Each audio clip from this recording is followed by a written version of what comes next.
Frente a frente, frente a frente. Esse encontro entre o pastor Silas Malafaia e o coordenador do programa Rio Sem Homofobia, Cláudio Nascimento, nasceu de uma participação do pastor quando comentávamos aqui aquela quantos 600 outdoors espalhados pelo Rio de Janeiro, no qual estava escrito, estava escrito: em favor da família e preservação da espécie humana, Deus fez macho e fêmea.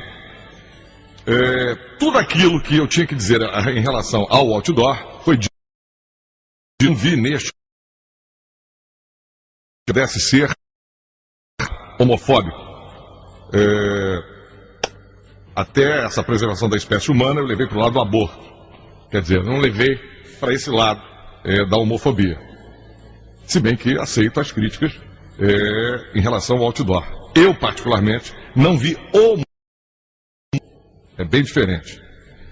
A partir daí, no finalzinho da entrevista com o pastor, ele disse o seguinte: está gravado, mas eu tirei da gravação o momento em que o pastor disse o seguinte: Canaz, eu quero aproveitar a sua audiência para dizer o que muita gente não percebe. É que a PL 122, que eles têm lutado para aprovar, ela diz o seguinte, meu amigo: se você tem uma babá, descobre que ela é homossexual e você não quer que seus filhos sejam orientados por uma homossexual, 3 a 5 anos de cadeia se você mandá-la embora. Se um pastor ou padre, no pátio de uma igreja, pedir para que um casal homossexual pare de se beijar, 3 a 5 anos de cadeia. É uma lei esdrúxula, ridícula, que não tem em lugar nenhum do mundo e que querem colocar na goela da sociedade brasileira. Eles, os gays, têm o direito de reivindicar aquilo que eles acham direito, mesmo eu sendo contra, mas não podem me criminalizar por ser contra. Nós estamos aqui, mais uma vez, recebendo o pastor ao vivo, aqui nos estúdios. Pastor Silas, boa tarde. Boa tarde, Canaz, obrigado pela oportunidade, é um prazer estar aqui com você. Boa tarde, Cláudio Nascimento. Deixa eu ligar o microfone. Vamos lá. Boa tarde, Canaz, boa tarde a todos os ouvintes e ouvintes do Brasil inteiro. E estamos aqui com o objetivo de fazer um debate bacana e esclarecer o que for necessário. O senhor se lembra de ter dito isso? Claro, perfeitamente. Muito bem, o senhor queria acrescentar alguma coisa? Porque nós não estávamos discutindo a lei, o projeto de lei, mas aí ele é alavancado pelo pastor e a partir daí essa leitura que eu transcrevi, que eu tirei do próprio depoimento do pastor. O senhor gostaria de acrescentar alguma coisa diante do Cláudio? É o seguinte, quando se fala de lei da homofobia, o próprio nome é que é preconceituoso, porque homofobia é um indivíduo que tem uma aversão ao homossexual, que quer matá-lo, quer destruí-lo. Então, o próprio nome. E toda a propaganda da lei é o seguinte: não, nós temos que proteger os homossexuais, nós temos que protegê-los, porque tem violência, tem isso e aquilo. Mas ninguém para ler o que é a lei. Ninguém para que a lei violenta um outro grupo, que é a maioria. Ninguém para ver que a lei não é uma questão apenas de proteger, porque as leis estão aí para proteger todos. Porque se nós quisermos fazer lei para homossexuais, para evangélicos, para católicos e para grupos sociais, eu não sei que país vai ser esse o nosso. Cláudio. Então, em primeiro lugar, é importante esclarecer para a sociedade brasileira que esse projeto foi amplamente discutido no Senado, na Câmara dos Deputados e no Senado Federal. Na Câmara foi aprovado. No Senado Federal ele passou por 2 comissões, Comissão de Assuntos Sociais e a Comissão de Direitos Humanos. Nessa comissão foi criado um grupo de trabalho formado por deputados, senadores, ONGs de direitos LGBT e segmentos religiosos, da qual foi discutido um substitutivo e que foi aprovado nas 2 comissões. Inclusive o projeto original tinha muitos artigos e agora ele se compactou em apenas 4 artigos centrais. E é muito importante dizer que o projeto não se chama Lei da Homofobia. Ele é um projeto que equipara ao crime de racismo e de intolerância religiosa segmentos que são extremamente discriminados na sociedade. E é importante dizer que não é só homossexuais. O substitutivo diz claramente proteger pessoas idosas, proteger LGBTs, lésbicas, gays, bissexuais, travestis, transexuais, mulheres e ainda pessoas discriminadas por sua origem. Nordestinos, por exemplo, também estariam protegidos por essa lei. Então, é importante dizer que nós não estamos inventando nada, é apenas complementando uma lei já existente que fala de proteger a sociedade e as pessoas de algum tipo de discriminação e aí pede então para a inclusão desses segmentos. E é importante dizer que esse conceito que vem sendo falado de que ele fere a liberdade, que não garante a discussão, que é um privilégio ou coisa do gênero, é importante dizer claramente. Primeiro, a lei ela vem para tratar de assegurar direitos e proteger uma população não só LGBT, nordestinos, mulheres, idosos e discriminados. Segundo, o direito à liberdade de expressão e o direito de pensamento são direitos fundamentais que nós defendemos radicalmente, porque foi uma vitória, uma conquista pós-ditadura militar e que nós, como segmentos de direitos humanos, defendemos radicalmente como um direito humano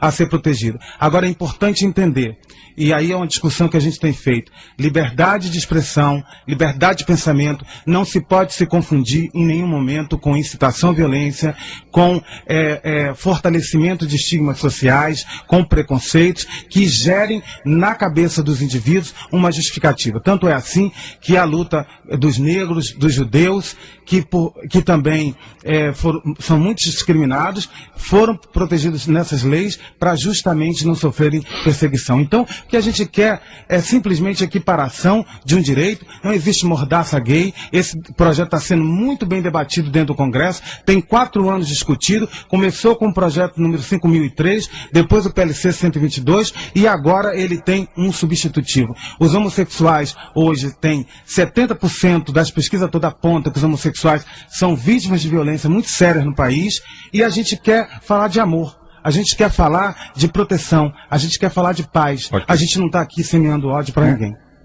Pastor, eu percebo que o seu foco foi no homossexualismo, quando na realidade a lei ela é mais abrangente e também assegura direito de outras, aspas, minorias. Vamos lá, vamos aqui para a realidade. A fala é bonita, mas a realidade é que é outra. Primeiro, eu não sei qual foi o evangélico, qual foi o religioso que foi convocado. O senador Magno Malta, que é um dos maiores combatentes contrários dessa lei, nunca fui convidado para nenhuma audiência pública, não houve acordo com religioso nenhum. Ponto 1. Ponto 2. Eu aqui vim provar intolerância. Porque o discurso é bonito, em rádio e televisão é bonito, a prática não. Eles tentaram por 2 vezes me caçar no Conselho Federal de Psicologia, porque eu como pastor, pregando direito, eu estou garantido pelo artigo 5º da Constituição. Eu sou livre, meu filho. O jogo é muito bem feito. Existe uma coisa aqui.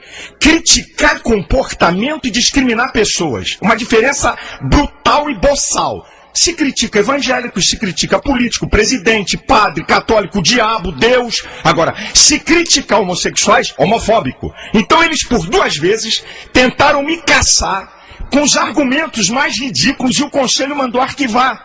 Os grupos de defesa homossexuais tentaram me caçar 2 vezes. E foi tudo arquivado porque os argumentos, isso tudo é uma maneira de pressionar. E vem pra cá com democracia. Segundo, tentaram tirar meu programa do ar.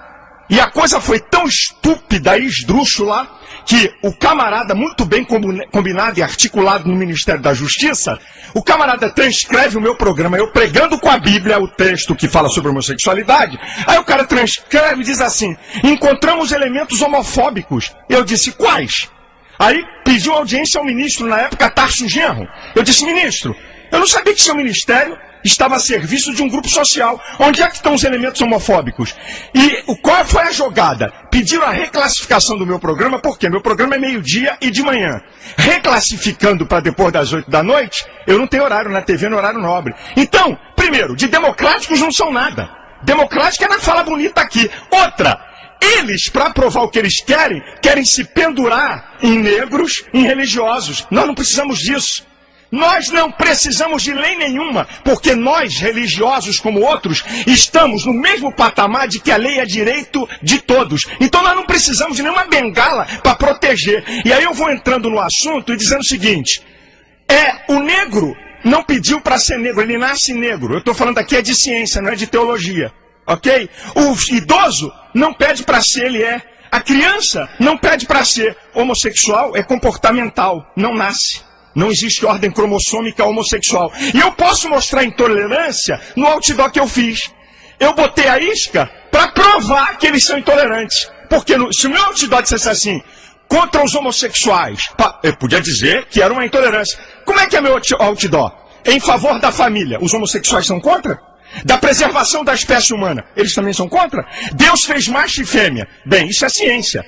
Homossexuais macho e homossexuais fêmea. Se eles não são isso, eu não sei o que eles são. O que eles fizeram? Raivosamente danificaram o outdoor, entraram em imprensa, o Jornal Dia, o Jornal Globo, tá? Eu botei a isca para mostrar a intolerância, porque nós voltamos à época da ditadura, onde o censor classificava o que o camarada estava dizendo. Então o censor via você, ô Canásio, no rádio, diz assim, esse camarada aqui é comunista. Quer dizer, o censor tinha o poder de classificar quem era. Eles são assim. Eles veem uma fala e querem classificar como homofóbico. Primeiro, eu não sou homofóbico, eu não odeio homossexuais, eu sou contrário a uma prática respeitando o direito de ser.